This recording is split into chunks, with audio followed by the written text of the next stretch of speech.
The first step in releasing resentment is to be willing to feel this hurt. Look under the resentment and find the hurt. Find the feeling of being not good enough, not worth living, that you are avoiding, and be willing to experience them. Cry it out. Once you are feeling to feel this hurt, you no longer need the resentment. Remember that God's forgiveness is for you, not for the other person. Why you have to live in bitterness when you already feel the hurt? You have been hurt by this person, by this someone. They have made your family miserable because of this person. Your life has been miserable because of this person. And situation may come into your life that has made your life now a life that because of your wrong choices in this life, you are so bitter with your life, with your situation. The best thing that you could do is to forgive yourself and start anew. There was a lady who lived in Toronto. She was so bitter in the family. What she did, she went out from the house, then she became, so addict with drinking. Then she tried, the usage of drugs. And she thought that she can find peace and love among young people. But one day she got pregnant. Because she got pregnant, her family don't want to, so ashamed that she made for her family. But the last sort that she did is to kill herself. She eventually tried to bump a car.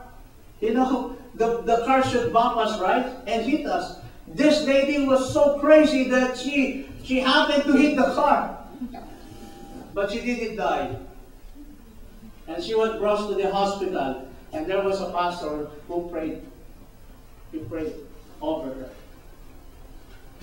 And when the pastor was praying over her, and then she began to realize that she needs the forgiveness of God and start anew.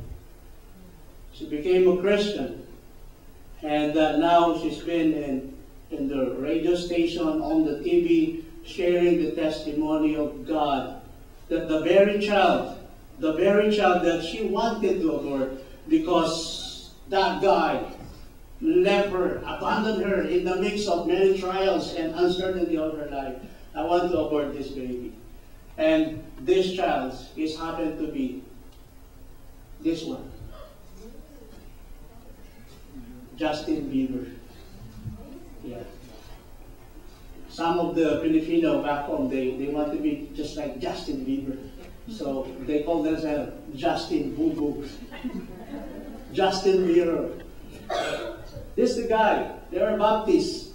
But, Justin Bieber is full of controversy because he's in the life of the showbiz. But if you will trace them, they are Baptists. And the wife loved, and the parents, the girl loved to serve the Lord. She loved to serve the Lord. If you don't like your situation, well, don't blame it with others. Maybe because of your own choices. Wrong choices. You are married for 50 years with your husband, and you're still saying, I should have married you. You're married for 50 years already, and you're still having that regrets over your husband. You were telling the same story over and over again, like I should have not been like this. You have to forgive yourself. You have to move on if you don't like what you are now today. Kids, you have to study, you have to work, you work out your dreams. We have a good verse, Romans 8:28.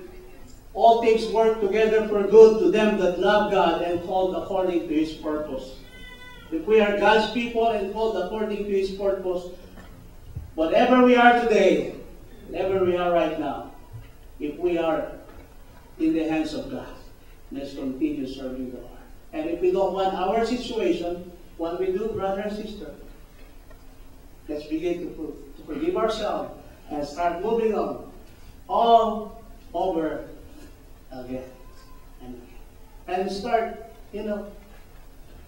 loving one another.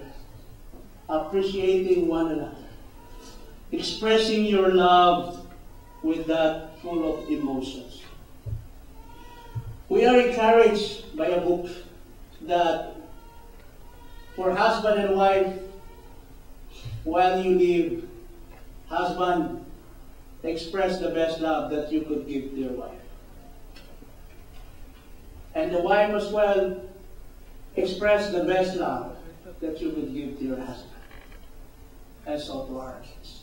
Because the best love, the husband and wife so strong with their love, and that will make the family stay and united and be able to go through whatever trials on their lives. Here in North America, marriage life is like a chewing gum.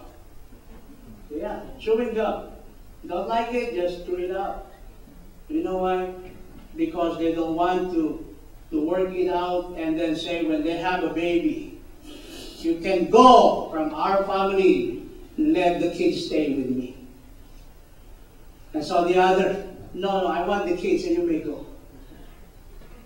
The best thing that you could give to your children is to love yourself, husband and wife. Amen? So, can you tell to your husband or your wife right now, I love you? Is there a feeling? Can you feel it? Can you feel the love today? Oh, it's just like, you know, when courting time, you know, this is our fault too. When we men were courting the girl, there's nothing impossible with us. We can cross the ocean for you and climb the highest mountain because we were fully in love, full of emotions, right? But how many of you men today can still bring in gift to your wife?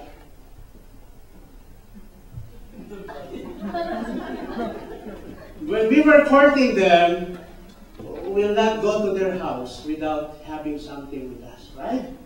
Fruits or spending time, going time, but how about today? And one of the studies is this. The love for the husband and wife became cold because of the kids. But the kids should not take away the love of the parents. Like, I bought a gift for my kids. And then I get home and give the gift to my kids. But the study said, the gift for the kids will also be the gift for the husband or the wife. It should be like that. And because of that process, the kids has become the center of the relationship and not the husband and wife anymore. And that is easy for them to say, you may go out from this house, but don't touch my daughter, my son, because I cannot live without them. But for you, you can live without them. I can't live without them. Do you believe in love at first? Love never dies. Do you believe that? With the emotion, love never dies. Do you believe that? Of course, a young girl asked her mom, said, Mama, do you believe in love never dies? And the wife said, yeah, I believe that. Because you see, look at your father, until now he's still alive.